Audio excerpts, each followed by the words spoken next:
Kadang satu kekalahan di kandang sendiri tuh bisa terasa kayak akhir dunia buat klub raksasa. Tapi, gimana kalau ternyata satu pertandingan ini justru ngebuka cerita yang jauh lebih besar soal sebuah persaingan yang sebenarnya jauh lebih panas dari yang kita kira?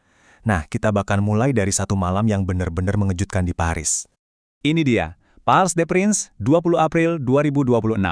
Sesuatu yang, nggak disangka-sangka, terjadi. Paris Saint-Germain, sang raksasa, tumbang di hadapan pendukungnya sendiri. Lyon keluar sebagai pemenang, skor akhirnya 2-1. Hasil ini, bener-bener bikin geger seluruh Liga Prancis. Oke, jadi pertanyaannya sekarang, kenapa sih satu kekalahan ini bisa sebegitu pentingnya? Kan cuma 3 poin kan? Tunggu dulu. Ini bukan sekedar kehilangan 3 poin. Seperti yang bakal kita lihat nanti, kekalahan ini tuh kayak ngebuka kotak Pandora buat PSG. Masalahnya langsung nyebar, baik di liga domestik maupun di panggung Eropa. Jadi, gimana ceritanya bencana ini bisa terjadi? Ini bukan sekedar kekalahan biasa loh. Ini adalah malam di mana, ya ampun, segalanya benar-benar serba salah buat PSG. Coba deh lihat seberapa cepat Lyon ngambil alih permainan. Belum juga 20 menit, mereka udah unggul 2-0. Mimpi buruk PSG nggak berhenti di situ. Gelandang andalan mereka, Vitinha, cedera. Terus, puncaknya, Gonzalo Ramos gagal penalti. Gol hiburan di menit-menit akhir udah nggak ngaruh apa-apa lagi. Nah, jadi, apa dampak langsung dari malam yang super frustrasi itu? Jawabannya singkat, tekanan yang luar biasa besar. Ambisi PSG buat jadi juara sekarang bener-bener di ujung tanduk. Cuma 1 poin. Itulah jarak yang sekarang misahin PSG dari pengejar terdekat mereka di puncak klasemen. Udah, nggak ada lagi ruang buat bikin kesalahan. Setiap pertandingan sisa itu ibarat final. Bisa kita lihat di sini dengan 63 poin, PSG emang masih di puncak sih.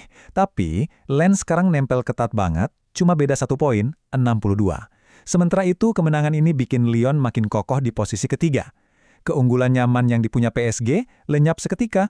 Dan seolah-olah itu belum cukup, masalahnya nambah lagi. Cedera Vitinha, si motor lini tengah mereka. Itu bukan cuma kerugian buat di Liga Domestik loh. Ingat, ada semifinal Liga Champions lawan FC Bayern di depan mata. Kehilangan pemain sepenting dia, itu bisa jadi pukulan telak banget buat ambisi mereka di Eropa. Oke, sekarang coba kita mundur sedikit deh. Apa ini cuma sekedar apes aja buat PSG? Atau jangan-jangan ada sesuatu yang lebih dalam? Ternyata, analisis sebelum pertandingan tuh udah ngasih petunjuk kalau ini bukan laga biasa. Lihat, para analis udah menduga. Katanya, ini bakal jadi pertarungan pertahanan yang disiplin dan penuh taktik. Jadi, ini bukan soal adu bintang, tapi adu otak, adu strategi. Kemenangan Lyon malam itu bukan kebetulan sama sekali, tapi hasil dari sebuah rencana yang dieksekusi dengan sempurna. Dan ini poin paling pentingnya. Kita mungkin harus mengubah cara kita mandang Liga Prancis. Anggapan kalau Liga 1 itu nggak kompetitif, rasanya dipatahin malam itu. Lyon nunjukin pertahanan yang super terorganisir, bahkan bisa matiin pemain sekelas Ousmane Dembélé. Ini bukti nyata, taktik yang jitu bisa banget ngalahin talenta individu. Nah, sekarang kita masuk ke bagian yang mungkin paling bakal bikin Anda kaget. Kalau Anda mikir persaingan PSG dan Lyon di sepak bola pria itu mulai panas, Anda harus tahu, di sepak bola wanita, rivalitas ini tuh udah ada di level yang beda banget. Jauh lebih intens, lebih bersejarah, dan lebih dominan. Betul, saking besarnya rivalitas ini, sampai punya nama sendiri, Le Classique. Ini adalah pertandingan paling bergengsi di sepak bola wanita Prancis. Pertemuan antara dua kekuatan raksasa yang selalu bersaing buat rebutan setiap trofi. Sejarahnya tuh menarik banget. Awalnya, Lyon itu dominan banget, nggak ada lawan. Tapi, investasi dari QSI di tahun 2012 mengubah segalanya. PSG pelan-pelan bangun kekuatan. Mereka akhirnya bisa ngalahin Lyon pertama kali tahun 2014, dapat trofi pertama lawan mereka di 2018, dan puncaknya, tahun 2021, mereka berhasil mengakhiri dominasi Lyon yang udah berjalan 14 tahun buat jadi juara Liga. Luar biasa kan?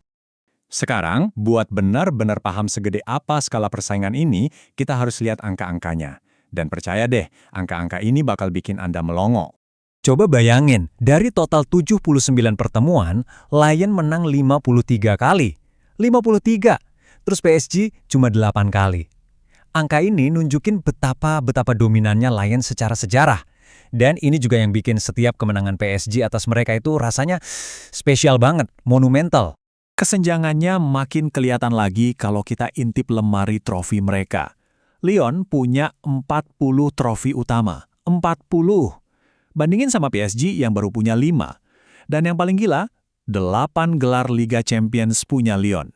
Ini bukti kalau mereka itu bukan cuma jago di Prancis, tapi dinasti sejati di panggung Eropa. Dan persaingan ini nggak cuma di lapangan loh.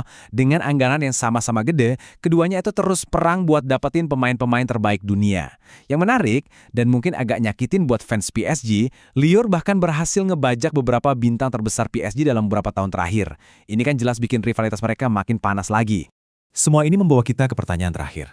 Oke, persaingan di tim pria antara PSG dan Lyon emang lagi memanas. Tapi, sanggupkah mereka menandingi sejarah, dominasi, dan drama dari Le Classique versi wanitanya?